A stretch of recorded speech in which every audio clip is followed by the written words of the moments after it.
সমগ্র বাউল সম্প্রদায়কে যেখানে পাবে সেখানে মারতে হবে, তাদেরকে দেশ থেকে বিতাড়িত করতে হবে।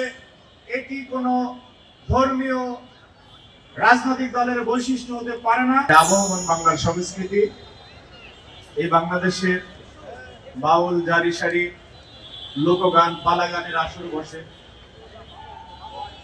এবং আমাদের লোকজ শিল্পীরা আমাদের প্রাত্যহিক জীবনের সুখ দুঃখ, আনন্দ বেদনা, সামাজিক বিভিন্ন অবক্ষয়, সুফিবাদ, ভাব দর্শন, বিভিন্ন বিষয়ে গানের মাধ্যমে বাণী প্রচার করে থাকেন।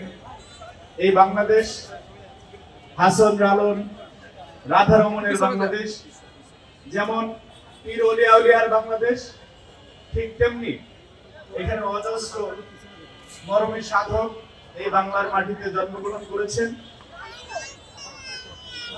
তো সাম্প্রতিক সময়ে আমরা দেখেছি যে বাংলাদেশে একটি পরিকল্পিতভাবে অস্থিরতা তৈরি করার জন্য যে কর্মযজ্ঞ চালানো হচ্ছে। আমরা যদি মনে করি যে বাউল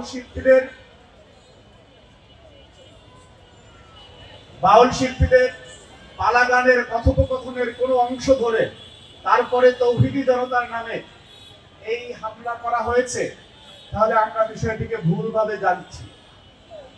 এটি সুস্পষ্টভাবে বাংলাদেশকে একটি ব্যর্থ রাষ্ট্রে পরিণত করার জন্য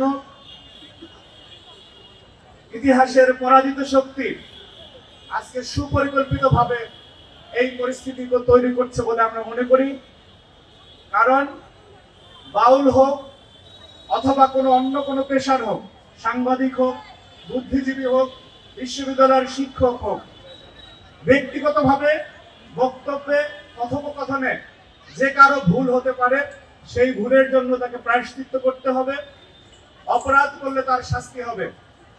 কিন্তু সমগ্র বাউল সম্প্রদায়কে যেখানে পাবে সেখানে মারতে হবে, তাদেরকে দেশ থেকে বিতাড়িত করতে হবে।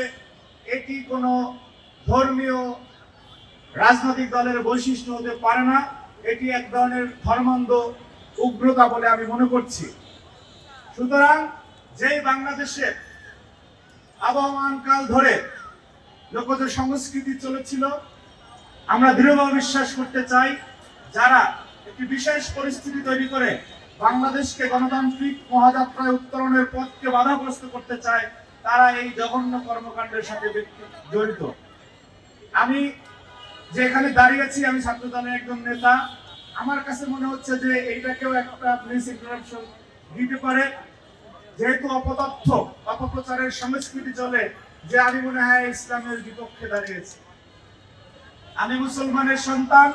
বাউল জারি সারি যারা গায় তাদেরও প্রত্যেকেরই ধর্ম আছে, কিন্তু কোন ধর্মে কাউকে এই ধরনের লাইসেন্স দেওয়া হয় না যে আপনি ইচ্ছা মতো কাউকে পেটাবেন, সমাজ থেকে বিতাড়িত করবেন।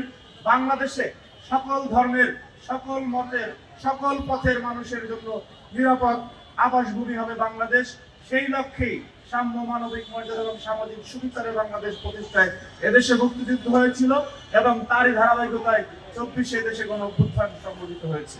সুতরাং আমরা স্পষ্টভাবে অনুধাবন করতে পারছি যে কোন বিশেষ শক্তি, কোন বিশেষ গোষ্ঠী যারা কিনা 5ই আগস্টের পরে বাংলাদেশে তাদের বক্তব্যের মাধ্যমে সবচেয়ে বেশি ফেতনা ছড়িয়েছে, সমাজে বিশৃঙ্খলা ছড়িয়েছে, তাদেরকে বাউল বিতাড়িত করার কোনো লাইসেন্স বাংলাদেশের মানুষ দেয়। সুতরাং তারই প্রতিবাদে আজকে এই যে প্রতিবাদী গান অনুষ্ঠিত হচ্ছে, সেখানে আমি ব্যক্তিগতভাবে একজন সংস্কৃতি মনা মানুষ এবং সমাজের সচেতন মানুষ এবং বাংলাদেশপন্থী একজন নাগরিক হিসেবে আমি সংহতি প্রকাশ করছি। সবাইকে ধন্যবাদ। আমরা বাংলাদেশে এই অরাজক পরিস্থিতি তৈরি হতে দেব না, ইনশাআল্লাহ।